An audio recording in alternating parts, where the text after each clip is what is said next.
Welcome to this webinar on Thai foreign policy. Good morning if you are joining us from the East Coast of the United States, and good evening if you are tuning in like our speakers from Southeast Asia. My name is Anne-Marie Murphy, and on behalf of the East Asian Institute at Columbia University, the Center for Foreign Policy Studies at Seton Hall University, the New York Southeast Asian Network, and the APEC Studies Center, it's my pleasure to welcome you to our seminar on Alliance Internalized, the securitization of the US-Thai alliance. This evening's talk, or this morning's talk, is part of an 8-week conference series called Southeast Asia Views America, Perceptions, Policies, and Prospects. And this aims to assess the tenor of bilateral relations between the United States and Southeast Asia at the start of the Biden administration. As you all know, President Biden has claimed that the United States is back, and in contrast to his predecessor's unilateral and transactional American first policy, Biden has sought to reassure Southeast Asian leaders of the U.S. commitment to multilateralism and renewed engagement with U.S. allies like Thailand. At the same time, strategic competition with China is a key component of the Biden administration's policy, and that has led many Southeast Asians to worry that the new administration will view Southeast Asia largely through the lens of Sino-American rivalry and pressure them to choose sides. Therefore, we have prominent Southeast Asian analysts to provide us a regional perspective on the challenges and opportunities facing bilateral relations at the start of the new administration. And this morning, we are extremely fortunate to have with us two of the leading experts on the Thai-US relationship. Our presenter today is arguably the leading analyst of Thai foreign and security strategy, Dr. Thitinan Pongsudurek. Dr. Thitinan is professor and director of the Institute of Security and International Studies at the Faculty of Political Science, Chulalongkorn University. He earned his PhD from the London School of Economics, where his dissertation was awarded the UK's Best Dissertation Prize. John Thitinan has held visiting positions at the Johns Hopkins SAIS Institute, the Stanford University, Yangon University, and Victoria University in New Zealand. And to provide commentary on Dr. Thitinan's presentation, we're delighted to welcome Benjamin Zawacki. He is a senior program specialist at the Asia Foundation, where he helps manage programs on regional maritime and cybersecurity, ASEAN, the Mekong River, and the US-Thai relationship. Mr. Zawacki is the author of Thailand, Shifting Ground Between the US and a Rising China. And I'm delighted to announce that his second edition will be published later this year. So the way we're going to proceed is that Dr. Thitinan will make his presentation. We were having some communication difficulties, but we are then going to turn the screen to Mr. Zawacki. We will then open it up to Q&A, so please post your comments and questions. And without further ado, Ajahn Thitinan, over to you. Thank you. Thank you very much, Professor Murphy, Anne-Marie, and also thank you to Benjamin Zawacki for agreeing to be my discussant for this this session. I think that it's a little bit after 8 p.m. in Bangkok, so it's morning in the US East Coast. So I just had dinner and we've had durian for dessert. So that makes a very nice evening after a long hot day of 100 degrees Fahrenheit, being a long hot day in Bangkok. Look, I think that, I'll try to be brief, not too long in any case. Maybe I'll start from something right at the beginning, right at the present, and I'll try to trace back Thai-US relations in the context of regional dynamics and also US domestic politics, Thai domestic politics over the last couple of decades, and to argue and to propose that, the Thai situation, internal security is paramount now for Thai foreign policy, security policy. Thailand's engagements with the outside world and where Thailand stands with the outside world is all about Thai internal security. So as you know, Thai-US relations go back a long way. It's a 200-year relationship. I mean, this is a friendship that goes back to the early 19th century, and it has come a very long way. But the conventional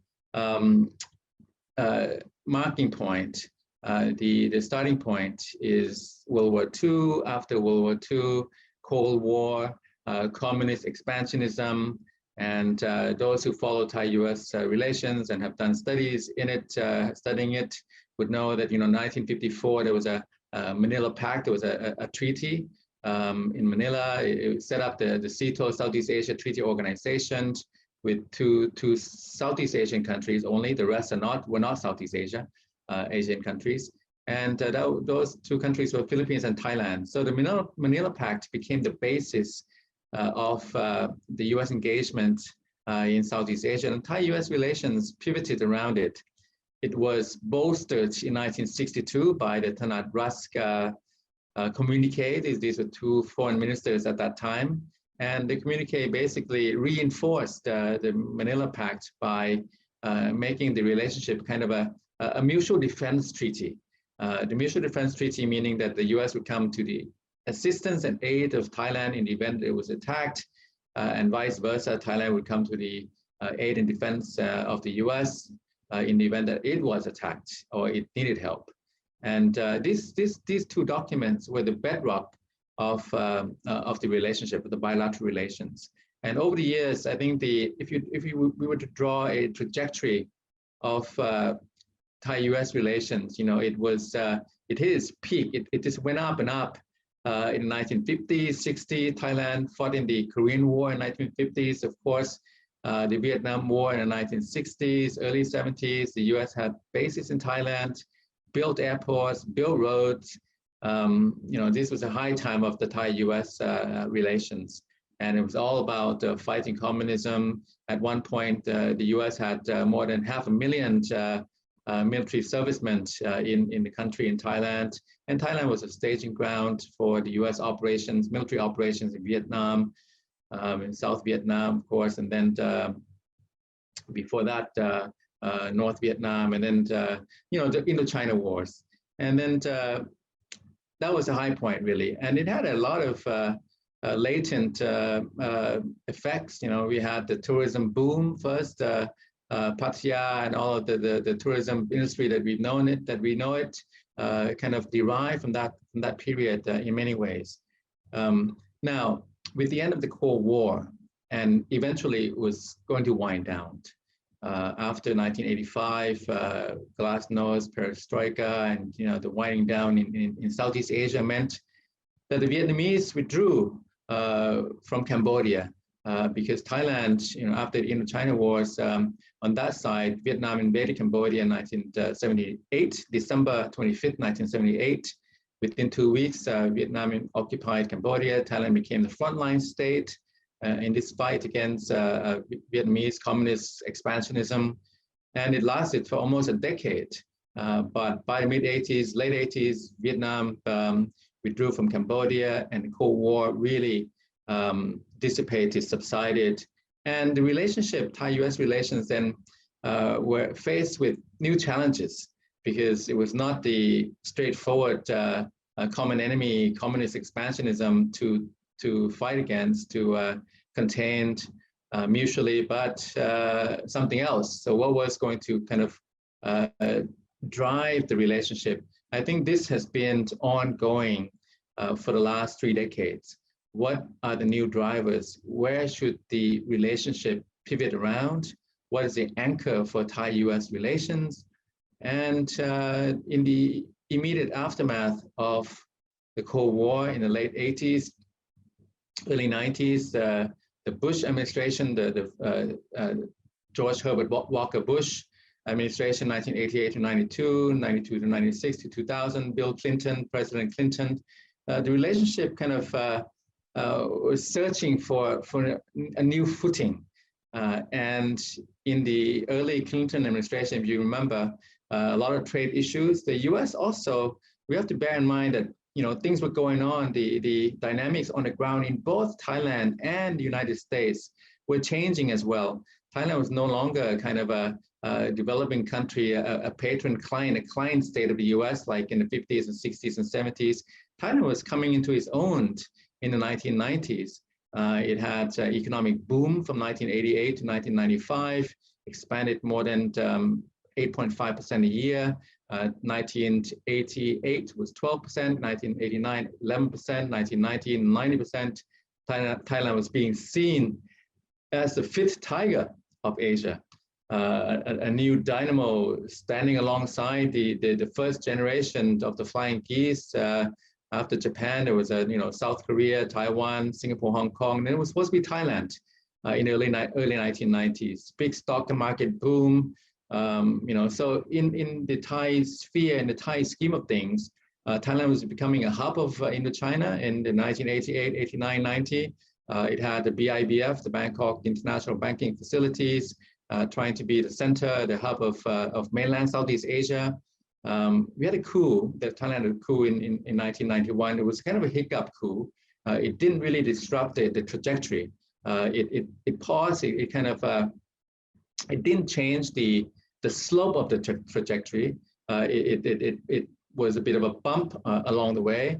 1991, 92, of course, there was an uprising against the military dictatorship that tried to stay on in power after the election in March 1992. So there was a big crisis in May 1992, and then that led to some bloodshed, military suppression of pro-democracy, middle-class-led, Bangkok-based uprising.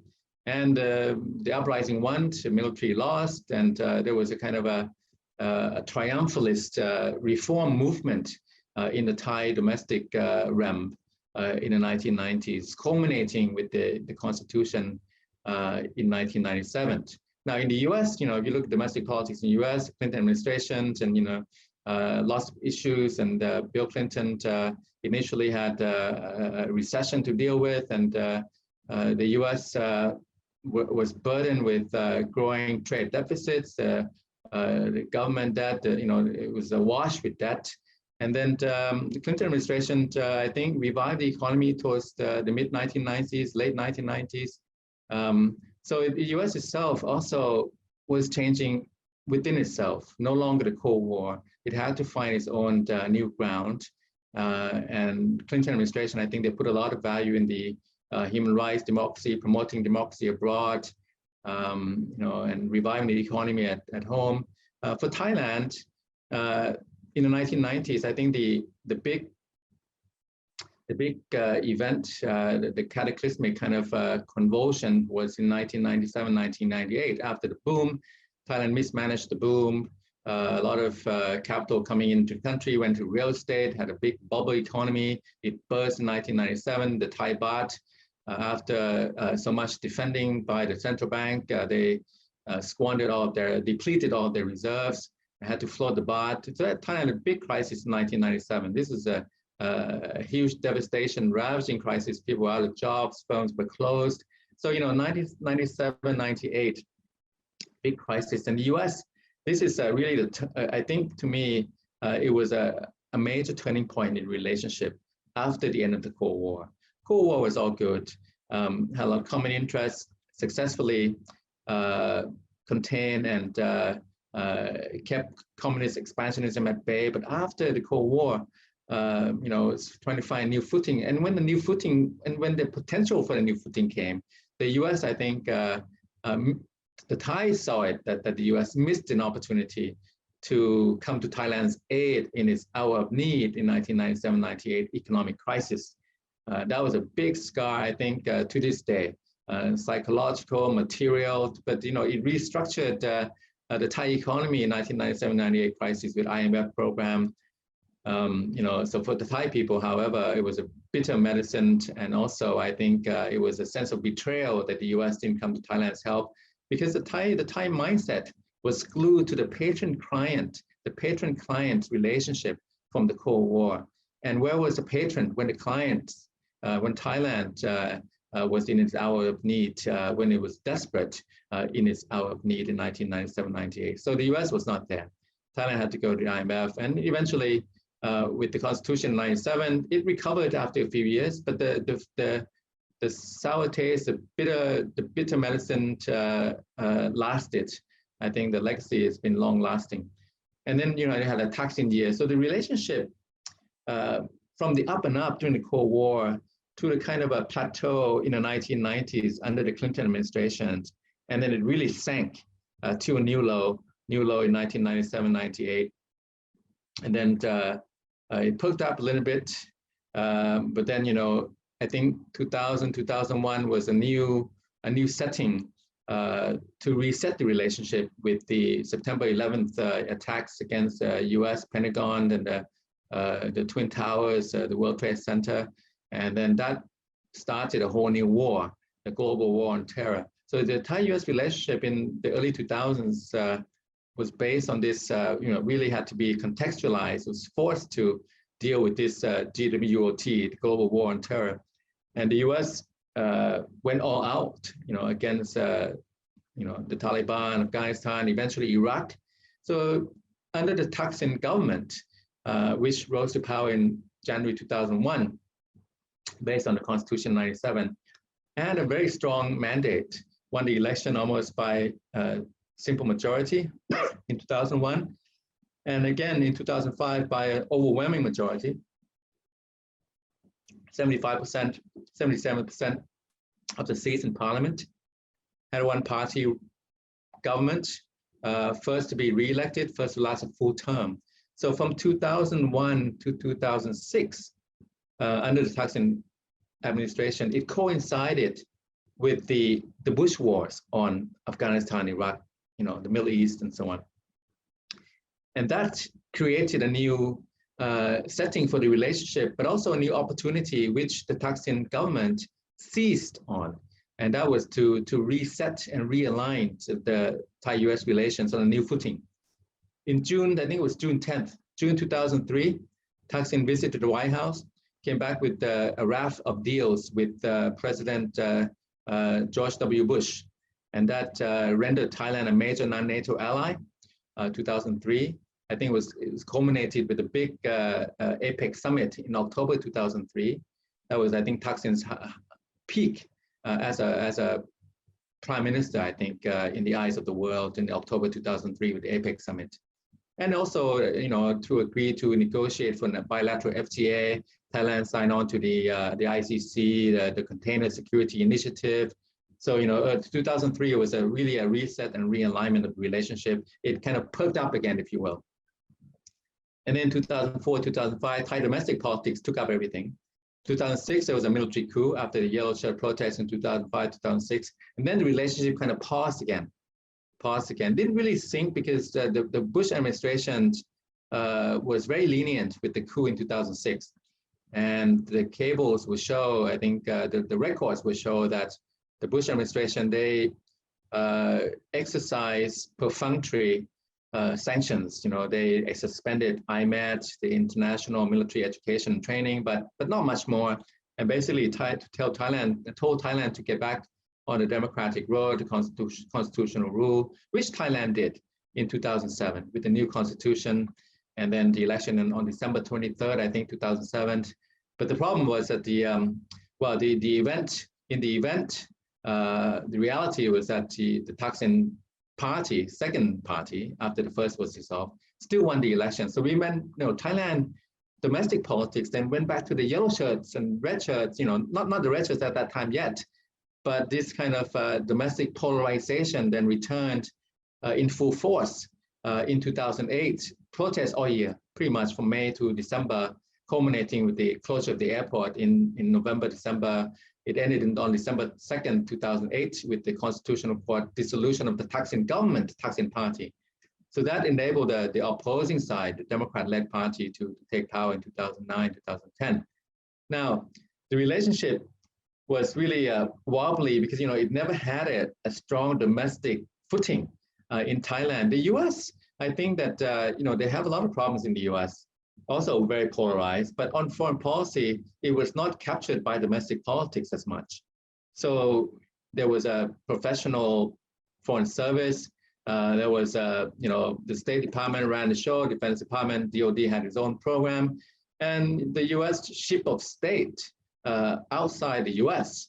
Still worked. It was still steered slowly, glacially in a certain direction. So for the U.S., domestic politics was not so much a factor. For Thailand, domestic politics became more and more of the determinant, of the driver of Thailand's engagements with the outside world, particularly Thai-US relations. Now, we must not view Thai-US relations in the shell of its own. It's not a bubble. It has to exist with Thailand's relations with the other major powers, with ASEAN, and with the rest of the world. But the other major powers would be China and Japan and the European countries, in a larger mix. In that larger mix, the military coup in September 2006 mattered because the US, even though it was lenient, it was perfunctory in its sanctions, it did, force or pressure the Thai regime, the military regime, to turn other ways, to other sources of legitimacy. At that time, China was one of them. I think China was a major one, but not so salient at that time yet, 2006, 2007. After 2008, 2009, 2010, you had the red shirts, who were the people who were disenfranchised by the Constitutional Court dissolution of the Thaksin Party in December 2008. So 2009 red shirt, 2010 red shirts, protests, violence, suppression, 2010, and then the red shirts lost basically 2009, 2010, and then 2011 time was up, so they had to have elections. So the Yingluck government, Yingluck was Thaksin's youngest sister, elected on the third banner of the Thaksin party proxies, and then won the election by an outright majority, became government. She became the prime minister in 45 days, from a company, family-owned company CEO to MP and then to PM prime minister. And we had the floods in 2011, but 2012, 2013, it looked like Yingluck might last a while, and then of course, in October, late October 2013, there was this amnesty bill that galvanized the anti-Thaksin protests. The yellow shirts came back under a different name. And so again, Thai domestic politics kind of, stole the show, took over everything. So Thai foreign relations, again, let's say Thai relations vis-a-vis Cambodia had a lot of problems in 2010, 2011. In April 2011, we had a major skirmish with Cambodia, Thailand and Cambodia. When it had skirmishes, it resulted in 20 lives lost, soldiers included on both sides and villages. And this was a big crisis for ASEAN at that time. Fortunately, it didn't last very long, and ASEAN kind of fudged over it. They sent some observers, and there was some kind of activity, but it didn't last that long. So, the Yingluck government faced the same thing that Thaksin government did, which is more protests, and then lasted for November to May 2014. So May 22nd, 2014, there was a military coup again. It was a sequel of the 2006 because it was staged by the same set of generals on the same kind of logic. Again, it's the same kind of targets, corporates, the Thaksin party proxy, Yingluck, Thaksin's sister, and then the military rule. This time, however, things changed. The bilateral relationship, I think, sank to a new low. Again, captured by Thai domestic politics. The coup in 2014 was a hard one. The generals took over directly. They ran the show. They ran the cabinet, unlike 2006, 2007, where they appointed a lot of technocrats. And I give credit to General Surayut Julanon, who was the interim prime minister in 2006, 2007. He stuck to the timetable, even though the coup generals always want to extend the coup. They always want to extend the coup administration. You can bet on it in Myanmar, in any country, just because they think that it's not ready yet to go back to civilian rule. But General Surayut in 2007, he stuck with the timetable, and he left when he said he would leave. And that's why there was election in 2007 in December. In 2014, the generals led by General Prayut, General Prawit, General Anupong, this band of three brothers from the same 21st Regiment of the Queen's Guard, they were not going to leave anytime soon. So they came up with a new constitution, the third constitution in 20 years for Thailand. And this time they gave themselves the military 1/3 of parliament, a quota. In Myanmar, the Tatmadaw only has 1/4, Thailand has 1/3. And they kind of set up a committee to write a constitution to end up with where we are now, basically, where political parties are weak. The military has a quota in parliament. The military is the strongest institutions, and the enabling agencies like the Constitutional Court, the Election Commission, the Anti-Corruption Commission. These are all agencies that the military junta more or less got to appoint. So they appointed all the important agencies basically to oversee the electoral process, the political process. And this explains why after the March 2019 election, we have the Prayut government continuing, from the coup in May 2014 to election in March 2019 to today, where we're talking in this Zoom chat, Zoom conversation on May 17, 2021. It's still the same coup leader, General Prayut Chan-o-cha. So the domestic politics in Thailand, it's all about internal security, right? The internal security became more intensified. In the early 2000s, Thaksin was a threat, kick him out, he got kicked out. He also had a lot of corruption issues, to be sure, and a lot of conflicts of interest, to be sure. So he was exiled more or less, and then wrote a new constitution. Still was not enough. So eventually have another coup. They had another coup. And then now this constitution is very hard constitution. It's very militarized, internalized, securitized constitution. Securitized constitution meaning that internal security is paramount, is supreme, is non-negotiable. So that means that what we have now, if you look at the relationship, it's sunk to a new low because in 2014, the Obama administration had invested a lot on democracy and human rights and that whole agenda, values-based agenda. And President Obama himself, I think personally, and I kept an eye on his personal involvement, his personal commitment. He was committed to women leadership. He was not only just close to Yingluck, he was also he was a big cheerleader of Aung San Suu Kyi. In October 2012, when Cambodia was the ASEAN chair, President Obama visited Yingluck at a big banquet, and then had a big visit with a big hug and kiss with Aung San Suu Kyi. So when Yingluck was overthrown by that coup in May 2014, I think the Obama administration took it, if I may say, a little bit personally, because he saw that was kind of a success story. It was going well, and they had a joint vision statement between Thailand and the U.S. I think that Leon Panetta was the defense Secretary of Defense, and Sukampon was the Thai Secretary of Defense. It was a big landmark document at that time. It looked like it was another realignment, if you will, after the 2003 major non-NATO ally, 2006 coup was kind of a pause, a plateau, and then 07, 8, 9, 10, yellow shirt, red shirt, kind of protest violence. 2011, Yingluck, it perked up a little bit. 2012 was really the new realignment, a new reset with a joint vision statement. And then you had the coup in 2014. And that sank the relationship. And I think that Obama administration also, they felt that they might have been misled, that they might have been told that there would be no coup, and then actually there was a coup. So there are a lot of sanctions. Thailand was ostracized, by the Western democracies. And then, of course, this time in 2014, Thailand turned much more frontally to China. And China, the advantage of China is it's an all-weather superpower. It doesn't matter if you're a democracy, if you're an autocratic government, is open arms. So for Thailand to be ostracized by the West, it needed legitimacy, and the military regime at that time, they went head over heels for the Chinese support and legitimacy in 2014, 15. Japan saw through it and invited Bayut to Tokyo in early 2015.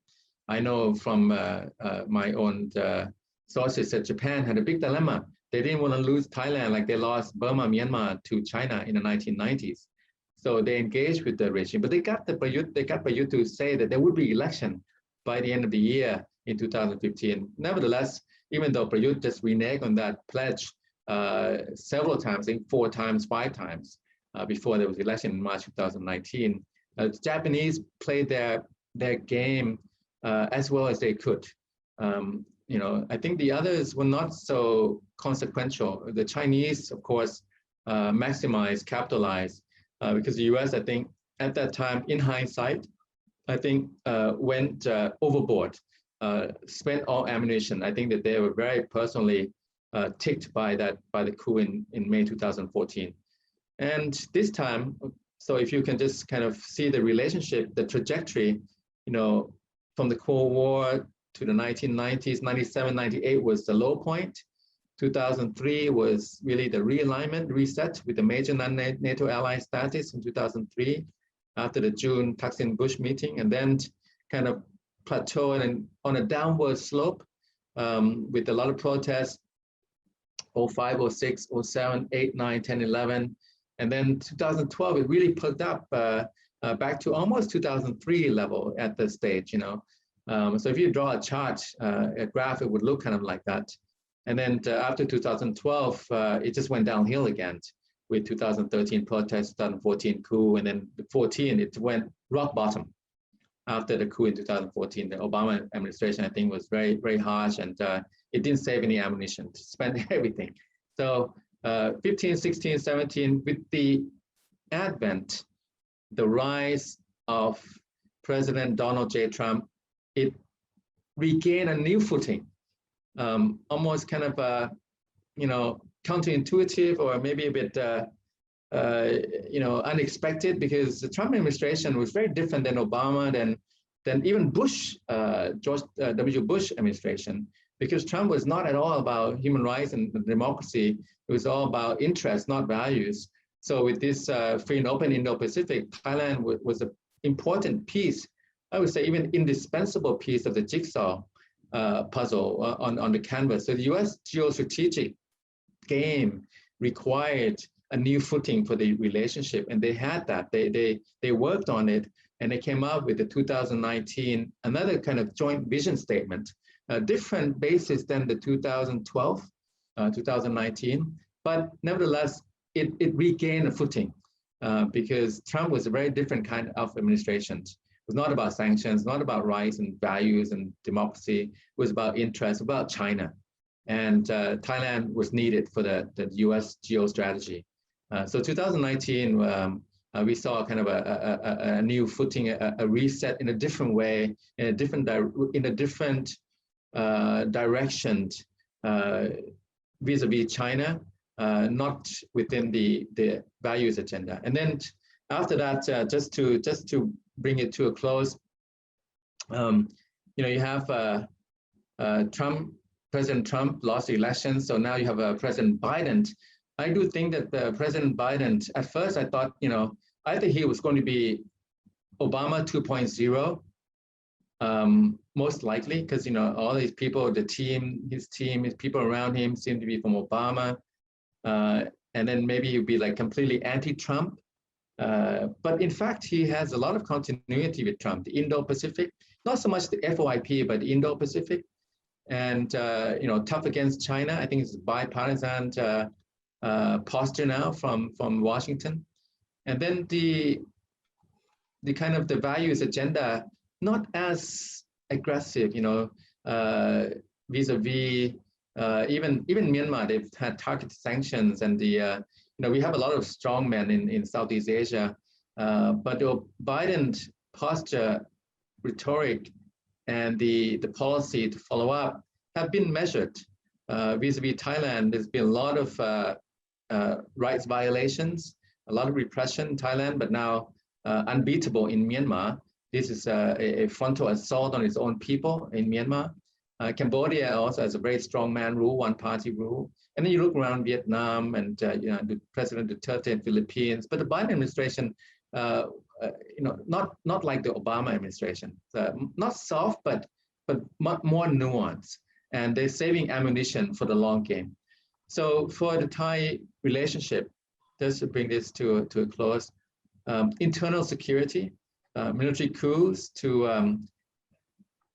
save the day, to protect, preserve the incumbent regime around the monarchy, the military, the bureaucracy, the judiciary. If you look at 2014 coup, it was about a bit over 2 years before the royal transitioned once in a lifetime after 7 decades of one monarch transitioned to new monarch in 2016 in October. And since then, we've had a new monarch, His Majesty, King Rama X. And I think since then, a lot of issues have come up, a lot of rights violations, a lot of repression, suppression. Thai embassies outside Thailand, Thai embassies abroad have had to spend more time, I think, on maintaining internal security in Thailand while being embassies abroad by scrutinizing, monitoring, keeping up with dissidents abroad, exiles abroad, dissent and expressions of oppositions and criticisms and from Thais who live abroad. So the Thai internal security, it used to be all about external security. It used to be all about communist expansionism, but now it's all about internal security, about preserving, protecting, maintaining the incumbent royalist military regime from the Cold War that was cultivated partly by the US led Cold War in the 50s, 60s, 70s, 80s. That whole governing structure, the institutional framework of the agencies and the people who rule and who rule the country and who call the shots around here, I think that they feel now that they have an existential threat. It used to be, the Thaksin threat, but now I think the existential threat come from a different era, 2020s, 2030s, from the colors now to the demographics. I think the young people now, they want a different kind of future. They don't see a future, so they want a future. And that future requires an adjustment and reform of the incumbent institutions, without which there can be no bright future ahead for them. And that's why we're seeing a lot of tension and confrontation and most likely some conflict ahead for Thailand. I'll leave it at that for now. Thank you very much. Thank you very much, Ajahn Titinan, for that extremely comprehensive review. At this point, I'd like to remind everybody that the Q&A function is open. Please put your questions in there. And Benjamin Zawacki, over to you. Well, thank you so much. Dr. Murphy, thanks very much for the invitation to join this program this evening. Dr. Titinan, I've known you for a long time. I've known your work for even longer, so it's an honor to be a discussant tonight vis-a-vis your presentation. And I won't take up too much time. You really walked us through the long, history of U.S.-Thai relations, the good, the bad, and the ugly. And certainly, I think that one of the common themes, or perhaps the common thread running throughout, is the nature of the alliance, right? And you began by asking in different ways, what are the new drivers, you said, of the alliance? What is the anchor? What is the new footing, right? There are a lot of different ways to put it, but of course, in having to ask that question, or implicit in that question, is the lack thereof, or at least a lack of certainty as to what the basis of the alliance is. And a couple of sort of conclusions, if you will, have come to mind while listening to you. The first would be, I suppose, how difficult it is to create an alliance out of a vacuum, sort of out of thin air, right? Typically, the proper order of things is that there's some sort of reason, and in most cases a threat, from which or out of which an alliance is organically formed, right? And we saw this in, first of all, the first, you mentioned the Manila Pact. In fact, you started with the Manila Pact of 1954. Clearly, that was a regional response, including the United States, to the victory of the communists in China's civil war. So you had a very clear threat as far as the Americans were concerned to the way in which the region was going to go from a political and economic standpoint. Fairly soon, the Thais agreed that that was a threat to their way of life and to their monarchy and into their interests, and hence the 1954 Manila Pact comes.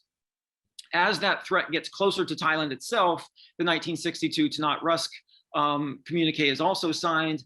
But again, the reason for the alliance was there. I mean, if you imagine it as two people, they organically fell in love and got married, right? It was from one organic step to another. It wasn't as if someone proposed marriage to a complete stranger and then they had to sort of figure out on the fly why it was they were getting married, right? So the threat existed first, and out of that threat came multilateral and then bilateral, as you say, mutual defense treaties. And we see the same thing then again in the early 21st century. You have a very clear, certainly to the George W. Bush administration, a very clear threat to the United States in global terrorism. Given that the Bush administration did feel that Southeast Asia was the sort of the second front, I believe it was called, the second sort of theater as far as that war is concerned. Once again, you see the Americans come knocking on the doors of the Thais and saying there's a very clear threat. This threatens you as well as it does us. And out of that comes major non-NATO status. But again, you have then three pieces of alliance documentation, if you will, all of which are explicitly connected to a very well articulated threat that both the United States and Thailand agree to greater or lesser degrees, right? Thaksin wasn't as on board with the global war on terror as I think his predecessors were with the communist threat. But by and large, there was a meeting of the minds, and that was codified in several different pieces of documentation. But this speaks to the extent to which I think in American eyes, the US-Thailand alliance really is a security alliance. And hence, for the first time, the Americans are coming back for the first time in 20 years exactly, right? Since 9/11 essentially, and saying once again, we have a threat here. China is the new threat. It was the threat in the mid 20th century, and now 20 years into the 21st century, it is again a threat. And the US sees it as such. I think as Dr. Thitinan, you rightly pointed out, it was seen as such not only by President Trump, but by his successor in President Biden. It's now a bipartisan consensus in Washington. The language on China is tough, and clearly the United States is beginning to see the Chinese way of economics, of infrastructure development, of securitization of the region, et cetera, to be a threat to its interest in the region. And it's coming back to Thailand and saying, look, we've got threat number 3, and now we need to restart the alliance. And the Thais are saying, we don't see it that way, because we've never seen the alliance in purely security terms. And the evidence of this, and again, you helped remind us all of this in walking us through your chronology, that, in the 80s, I think you characterize it as, new challenges were presented between the Americans and the Thais. Those challenges were largely economic, right? It was just at the time when Thailand's economy was not only taking off, given that the wars in Indochina had wound down and its physical security was more or less assured, but it was also entering the early stages of globalization. The US Farm Bill, for example, was an extremely contentious bilateral issue between Thailand and the Americans. And Thais often cited the alliance as reason for it to allow protectionist policies to continue, to protect its farmers, to protect its rice growers, et cetera. And the US was having none of it. And the Thais kept saying, but we're the ally here. And it was a language that the Americans simply weren't able to speak. There were two ships passing in the night in terms of how to define the alliance. Again, you mentioned 1997, when Thailand was on its knees, having the financial crisis that started here, the Tum Yum Kung crisis. It spread to Indonesia, to South Korea, et cetera. Again, the Thais were saying, where's the ally? Where is the bailout? Not only are you not contributing to the bailout bilaterally, but you're actually in charge of an IMF that is prescribing a bailout package that is counterproductive, frankly, to Thailand's to the resurgence of Thailand's economy. It dug them deeper into their crisis and their recession. And of course, the way that the Clinton administration handled it politically was rather ham-fisted. But again, the Thais were wondering, what good is the alliance doing us now? We were there for you in the 50s, the 60s, the 70s, but now during the 80s and 90s, you're nowhere to be found. And again, you alluded to it in the early 21st century, during the the protests that started really in from about November of 2005, the PAD protests against Thaksin, all the way through to the coup of 2014, off and on for essentially 9 years. There were protests, be they yellow, be they red, be they against one side of the political divide or another. There was essentially social unrest writ large across the country here in Thailand.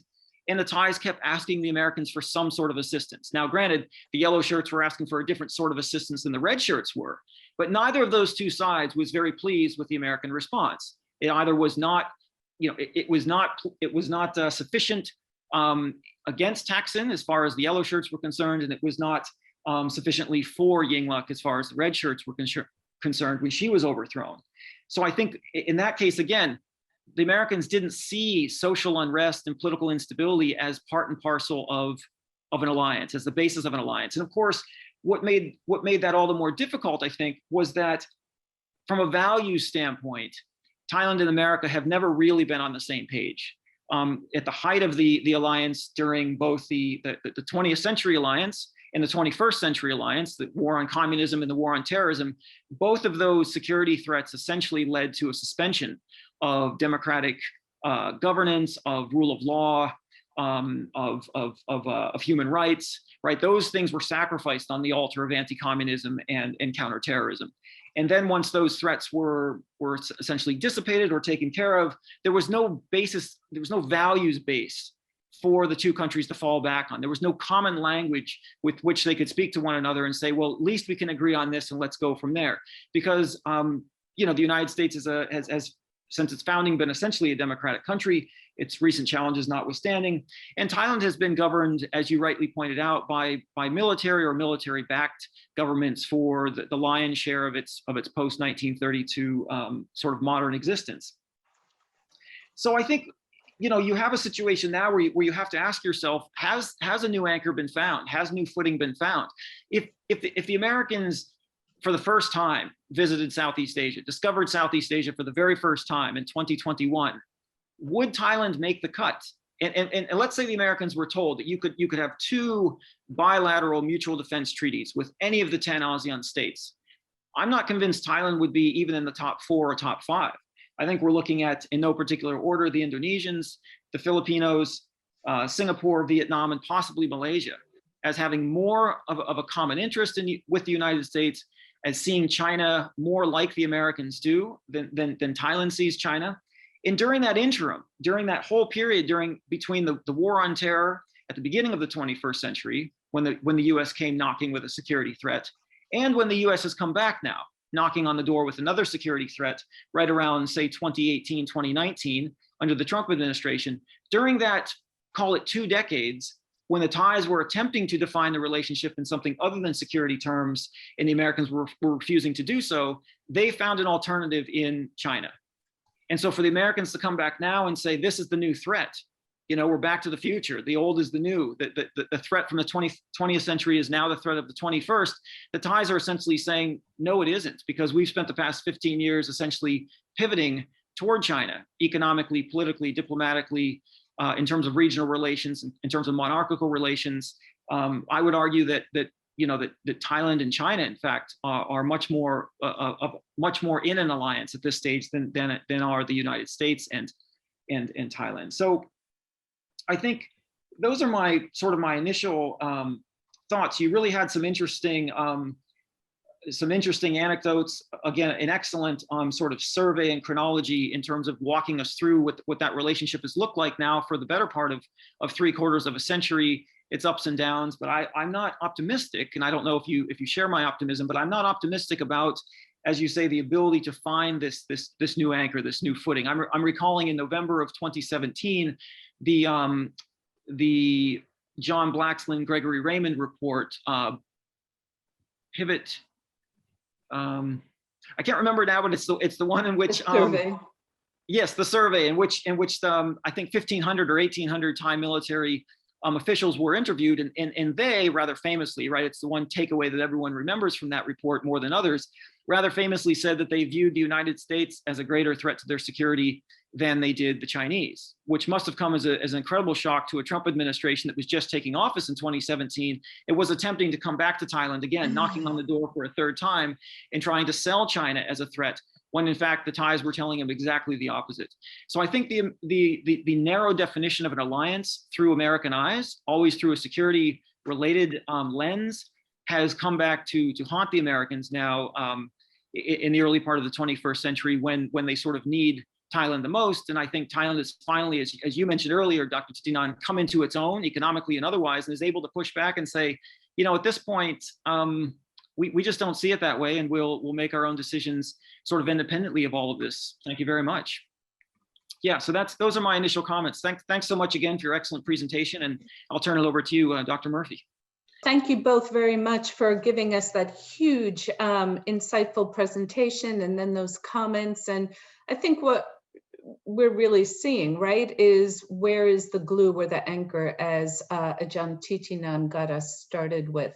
So we have a couple of questions on that, Ajahn Thitinan, both some that I had and then some that have been posted in the Q&A. And it does follow up on this notion of the alliance as a security coalition, right? I mean, that is how the United States does view this. And when we look at kind of the justifications from both sides, Ajahn Thitinan, you know, you often hear the US and Thailand, a key issue for the US is access to Utapao, but then sometimes that is granted, sometimes it's not. In 2017, access was denied when the US requested it for some aid to the Rohingya. We often hear that Cobra Gold exercises, which of course are the largest US multilateral exercises in the Asia Pacific, provide a critical forum for the US and Thailand to cooperate. And yet my understanding is that many on the Thai side are increasingly disappointed with Cobra Gold, in part because they've become a bit more focused on disaster relief, humanitarian assistance, et cetera, et cetera. So if we could just maybe talk strictly about some of the security components of the alliance. Is it just at the major level of different threat perceptions of China, or are there these other operational issues that can help us understand what the potential anchor or glue or tensions pulling the US and China apart might be? Okay, thank you. Thank you very much. And thank you, Benjamin, for your incisive feedback on my remarks, and for agreeing to be a discussant for this session. I didn't ask you before, and thank you for agreeing. Look, I think that when you talk about security components, I mean, security components is the old alliance. Thailand, by the way, Anne-Marie, you know, the US is the only mutual defense treaty that Thailand has. Right? Mm-hmm. So Thailand does not have that with ASEAN, of course. ASEAN doesn't have that. So it's really the only one. And it is deep and it's very dense. And it goes back to, of course, the Cold War, 50s, 60s, 70s, a mill-to-mill relationship, military to military relationship, very close. And you can see the security components. You mentioned the Utapao, the facilities, and Cobra Gold, of course, under Obama, after the coup was really scaled down, and then under Trump, it scaled up again. But I think that if we're looking at what would be the anchor, what would be the glue, what would drive this bilateral alliance, and we look at the security components about how many soldiers participate, how many tanks, how many amphibious landing vehicles, and how many planes and so on. This would be the old thing. This would be the old frame of the security treaty of an alliance based on security ties. Now, for the new way of thinking about the alliance, and that term is a bit loaded. Sometimes I think Vietnam acts more like an ally than Thailand, and Thailand, is treaty ally, but is closer to China and behaves like more like an ally with China than the US, which is codified on paper. So that term is loaded. But I think if you look at the anchor, what could be the glue, the driver, a new setting for the 2020s and 30s for the relationship, I think we can look at it this way. Look, first of all, we keep talking about Thailand. And I think this is a point, you know, to respond to what you said, Benjamin. I mean, you know, if the US discovers Thailand in 2021, it has to pay attention to Thailand because of Thailand's geography. I mean, Thailand is undeniable because of the geography. It's just right smack in the center of, you know, the Southeast Asia, the mainland Southeast Asia. So this region, to organize in any direction, it can't really move very, you know, fully without Thailand being there, without Thailand at the center of it, or certainly instrumental in the movement, in the mobility of any regional effort. And that's why Thailand was a founder of ASEAN to begin with, and you know, it was a birthplace of ASEAN as well, and so on. So I think geography is very important. I think if you look at the anchor, it was not always having to have a common enemy. Of course, Cold War was common enemy. That was the basis of the treaty to begin with, 1954, 1962. But if you look at 2003, there was major non-NATO ally. You know, there was a common enemy. It was not Thailand's enemy, but you know, U.S. declared war basically on AFPAC, Afghanistan, Pakistan, Iraq, and the Middle East, and so on. And Thailand was, based on its treaty obligations, called in for help, and Thailand signed up to it, but with its own benefits as well. The major non-NATO ally, but also the FTA negotiations. Thailand also sent, you know, military medical personnel to Iraq in the March 2003. So, you know, Thailand fulfilled its obligations. We had a common threat, in a way, perceived in a different shades of perception. Now, Thailand also had a Jemaah Islamiyah terrorist network outpost in Southeast Asia to begin to be concerned about. So there was something to it as a common enemy, even though it was more direct to the US.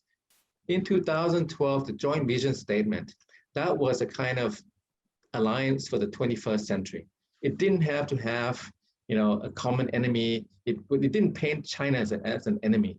It was based on mutual interest, like-mindedness, talking about collaboration, you know, very mature, very modern, very, if you will, not stuck up and held hostage by the Cold War parameters, having mutual defense, common enemy, but it was actually based on, you know, a partnership in alliance on these terms. So 2012 Joint Vision Statement between the Thai, I think, Sukampon, and then Secretary Panetta, I think, if I recall correctly. And then 2019 Joint Vision was different. I think that was more of a Trump having China in mind and pulling Thailand back to the, you know, the US fold a bit, and Thailand also. And you'd be surprised. You think that, you know, the US under Trump, when President Trump made a small gesture, I think between the lines, he wasn't even serious. Maybe, I don't know how serious he was, but he said, hey, maybe come for coffee. Prime Minister Prayut jumped on it. The Thai government house jumped on it. And on October 2nd, 2017, General Prayut was at the White House visiting President Trump. So, you know, for all the time that they went head over heels for Beijing in 2015, 2016, when they had a chance with the US, the president of the US invited the Prime Minister of Thailand, the military regime, they jumped on it.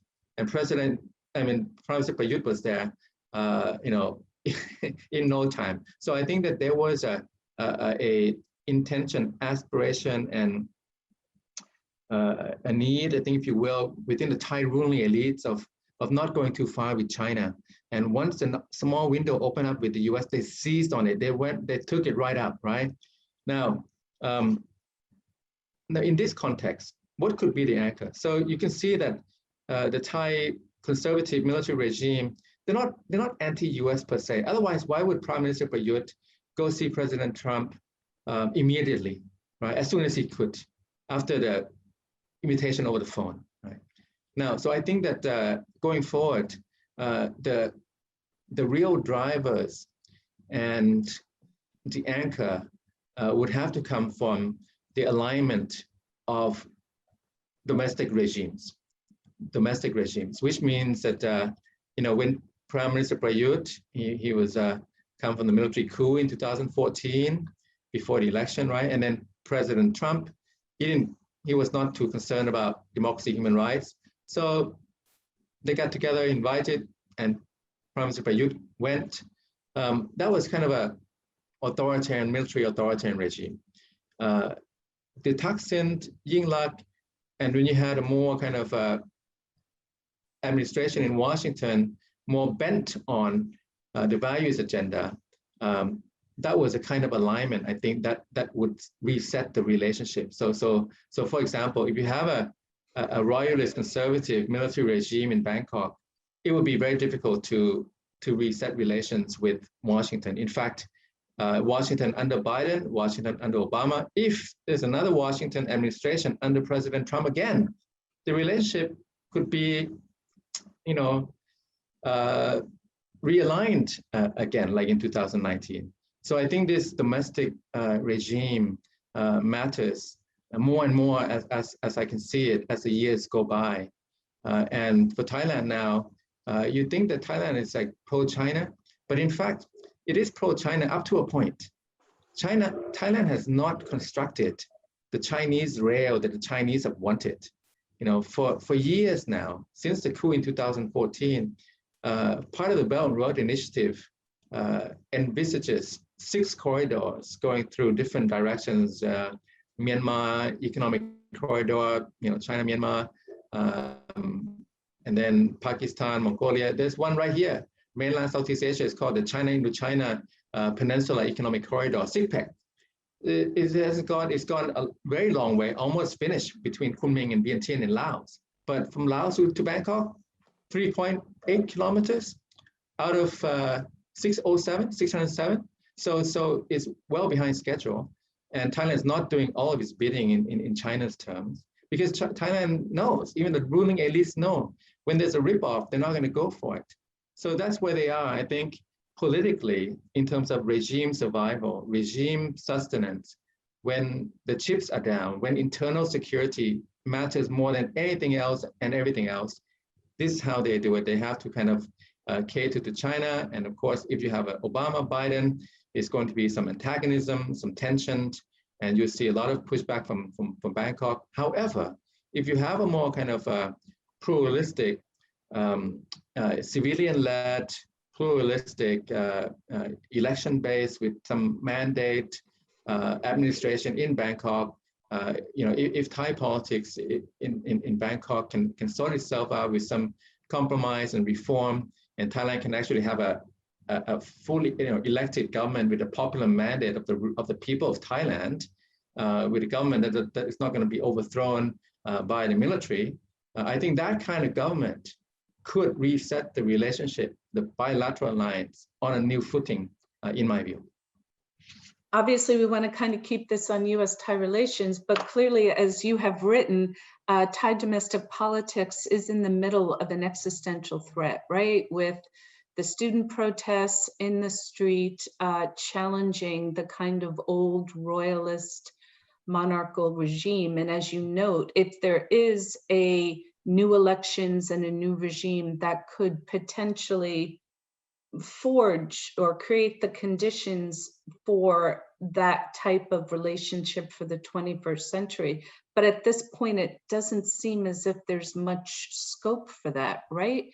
With the increasing repression in Bangkok, the new laws on NGOs demanding greater foreign transparency. We've already seen Senator Tammy Duckworth, a Thai American, put forth a statement criticizing that. So at least in the very short term, it doesn't seem as if that domestic change that would create the conditions for values as a glue for an alliance of the 21st century is in the cards, or am I incorrect? Well, domestic politics matters everywhere for foreign policy in any country. But in the U.S., you have domestic policy of polarization, the Republicans, the Democrats, and so on. but it doesn't infringe and trespasses into foreign policy formulation and implementation. You have a professional, you have an insulation, a buffer, if you will. That buffer for Thailand, what goes on domestically in politics, party politics, government of the day, and so on, and what Thailand's engagements abroad, there used to be a buffer and insulation, and what goes on, the protests and so on, it doesn't affect, directly impinge on Thailand's engagements abroad. But increasingly over the last 20 years, even the last 6-7 years alone, I think it has become one and the same. I think that the Thailand's engagements abroad have been taken hostage, held captive by the domestic politics, because the stakes are so high. It's everything to be played for by within Thailand. So therefore, until this sorts itself out, Thai relations with the outside world, particularly the U.S., I think will be determined by the domestic crisis here. Unlike the U.S., you have domestic problems, but it doesn't impinge and trespasses on U.S. foreign policy formulation implementation. In Thailand, it does. And you can see even embassies, as I mentioned before, but you can see other cases too. A lot of infringements on the basic rights, fundamental freedoms. But this is not just in Thailand, but it's also expanded abroad as well against Thais abroad. I'll just use an example of it. Also, small things can matter too. The U.S. also has had opportunities to regain some ground, but it hasn't. The vaccine, for example, we have this vaccine. Thailand did very well on the virus, and the virus is ongoing. So the virus is back now for a new wave, and this one is the most intensified and the most virulent than before. But okay, a lot of countries have virus problems, but the vaccine, Thailand had the scarce vaccine because of poor vaccine strategy. A big fiasco about not planning for it in advance and so on, and maybe trying to kind of source from one and then have basically monopolizing the procurement and the availability. Now, China has been sending vaccines over here in millions and thousands and thousands. The Sinovac is going everywhere, and then there's a bit of AstraZeneca, very scarce supply. Both are very scarce. I mean, both brands. But we don't see any U.S. vaccines here. I don't know what they have vaccines going out of their ears in the U.S. I mean, I see the news that teenagers are being asked to go get vaccine and have their choice. And the choices they have, the vaccines of the U.S. are being recognized as the world's best vaccines. So the U.S. is not conducting vaccine diplomacy like China is doing, and even Russia is doing. So I mean, I think also the U.S. Can do a little bit more vis-a-vis Thailand and also other countries. I don't know why it's almost an own goal. They can easily score a goal with vaccine diplomacy because they get the best ones, but they almost score their own goal by not providing any vaccine diplomacy. Well, can I ask you a question on that? Because clearly, these issues of pharmaceutical companies and intellectual property rights has always been a key issue with the US and Thailand, dating back to HIV, drugs, and everything. So given that the Biden administration did rejoin the World Health Organization, did sign up to the COVAX, and did just, agree to lift patents on these vaccines. I mean, it's going to take a little bit of time, but has any of those moves changed perceptions of Thailand, or it's not going to matter until those jabs are in the arms of Thai citizens? I think it does indicate some goodwill and some credibility. The patent waiver, even though patent waiver, in practicality, in practical terms, it would take a long time anyway to be effective. Right. Better to have the donations and even just sell at cost. That would be, availability would be the key. But I think rejoining the multilateral framework, climate change, the climate agreement or WHO and so on, those are all good moves. I think it's interesting, Professor Murphy, that you have to understand, in the Thai domestic scene, the ruling regime, people who rule, who have the power in Thailand, they are by nature and understandable, logical, that they would tend to favor authoritarian attitudes and values more because they rule without democratic integrity, right? So I mean, they win the election, but it's all kind of manipulated and so on.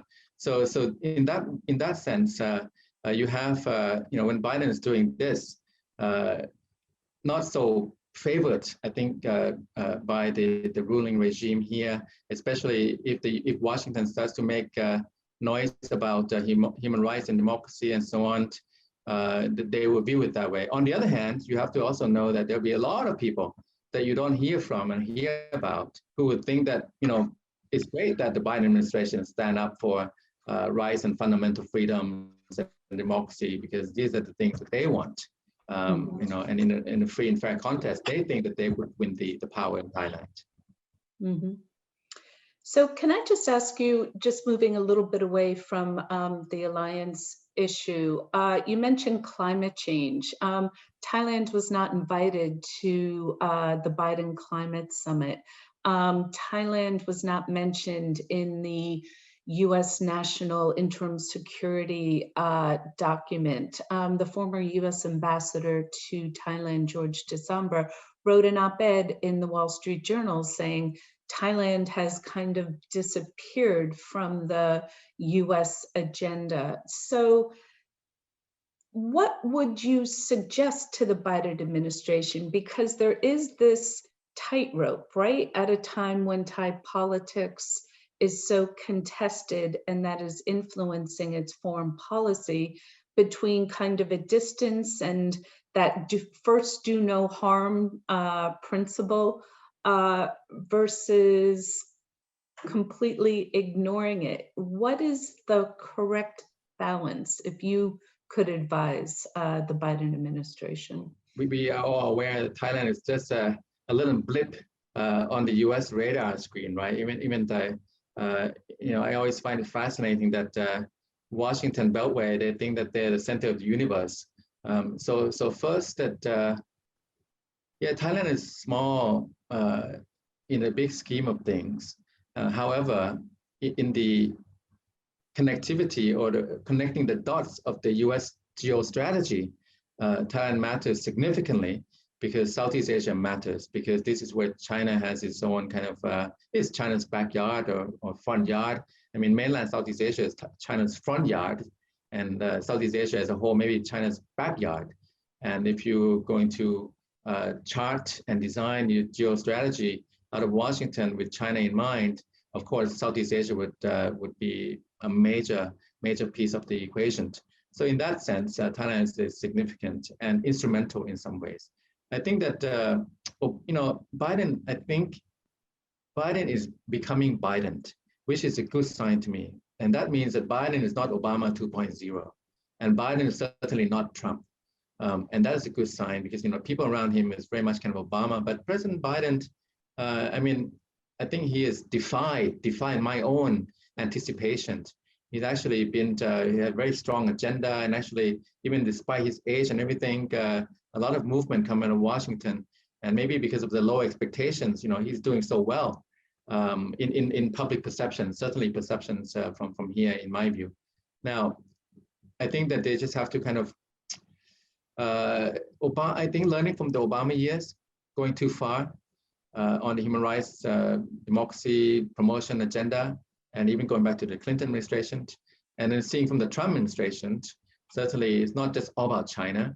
I think Biden is talking about coalition, about partners and allies, and that's the right kind of language. Now, I think it would be just backing up with the resources, with the State Department, the DOD, and the resources, and then boosting the bilateral relationship. I think on the ground, you need an ambassador here.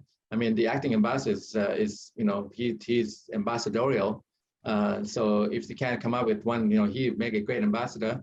But somebody who in charge locally, and then looking at the relationship, remember, and I remind myself a lot, Thailand, even though you think that, China is next door, Thailand's great asset is it's got good geography because it's not next to China. It's next to China, it has no border with China. But China will always be a big country, it's giant resident, superpower neighbor. So Thailand will always be close to China. But, to be sure, the Thai ruling elites, and that's changing a little bit, and also the popular, protesters and masses and people down below. It's interesting that China is eliciting some resentment among the younger demographics across these contested countries. In Cambodia, you ask an average young Cambodian 20-something, ask an average young Myanmar 20-something, and Thai 20-something, what they think about China. I don't think it's a very good view, because China is kind of being seen as backing up, supporting authoritarian regimes in their countries. And for them, for the Thai young people, the Cambodian young people, the Myanmar young people, they want their future has to be different. When I see their lifestyle, they cannot have authoritarian government in their life because it doesn't suit their lifestyles, right? So that's something that Washington, anywhere else, Japanese, especially the Koreans, the Indians, these are three great Asian democracies. Sometimes I wonder where they are, but they should be thinking about, promoting these young demographics. And so Biden, I think he's being Biden, and that's a good sign. So far, so good. Resourcing the resources to back up what they're charting out, and then they have to be careful because China will test them, North Korea will test them, and Obama got tested and he came up very short. So be ready for the test, and then don't be like Trump, but in a way somewhere between Trump and Obama. Okay. Well, we're just about out of time. I'm so glad you brought up the younger generation, because it's always nice to end on a potentially optimistic note for the future, right? And if we're thinking about where some of the common interests and values might be, clearly the younger generation, as you note, holds them. Benjamin, did you have a last comment or word? And then I'll turn it back to Ajahn Titinan for a last closing comment, if you'd like. Just very, very briefly, thanks. I would first just say that the lack of vaccine diplomacy, I think, speaks to the point I made earlier about the inability to see the alliance in anything other than security terms, right? Economics didn't do it. Intellectual property rights, not doing it, to now, public health pandemic not seeming to fit the definition on the American side of the equation. But the other thing I was going to say is a possible anchor, a kind of common issue that both sides might be able to agree upon and on which to build would be the Mekong River. Thailand is not being as adversely affected on the Mekong as most of its neighbors, Laos, Cambodia, Vietnam. For various reasons related to the water situation and to the access thereof and its flow, but it is being its riparian rights are being infringed upon by what China is doing north of the border. And I think Thailand potentially would be much more comfortable dealing with the Mekong through a multilateral forum. There's the new Mekong-US partnership, but there's also a host of other sub-regional frameworks through which Thailand could work with the United States on trying to sort of push back on some of the infringement by the Chinese, and again, do so in such a way that Thailand wouldn't be seen as being sort of anti-China if it, directly, if it were dealing strictly with the United States, but through a multilateral forum, and that way its interests could be articulated with a bit more cover, if you will, a bit more political cover placed over them. That was my only last comment. Thanks again for the opportunity. Ajahn Titinan, do you want to have a last comment before we close the webinar? Thank you very much. I'll just be very brief. I think that if you look back in the last 2 decades, when the relationship really, the Thai-US relations really kind of went through ups and downs, became a bit rocky with bumps along the way, 03 up, and then 06 down with the coup, and then 7, 8, 9, 10 with the protests, 8, 9, 10, 11 kind of up with the 12 joint vision statement, and then down again, down, coup in 2014, very down, lowest point, and then perked up again under Trump a little bit, for your visit to White House, joint vision statement 2019. So if you look back at this trend line, when Thailand had a civilian-led government, and not just Thaksin, but also, even the government of Apisit Wechachiwa in 2009, 2010, 2011, and then Yingluck. These were 3 main civilian governments in the last 20 years. Other than that, it was a kind of military-related government, 06, 07, and then down to the coup in the last 6 years, 7 years, 8 years since 2014. So that's where the new footing has the best chance to be organic, to be planted, to be situated, because if you have a military kind of backed government, just by nature, by logic, by everything that the US stands for, you're not going to have a very close relationship. Military government is not going to be forthcoming on rights issues and values agenda. So I think, first of all, to try to kind of work on civilian-led government based on a democratic mandate moving forward, that's the potential and most promising, most organic ground, I think, for the new reset, a new realignment of Thai-US relations. And let's be sure, Thai people want that, because Thai people and even Thai ruling elites, if they had their way, they don't want to be beholden to China.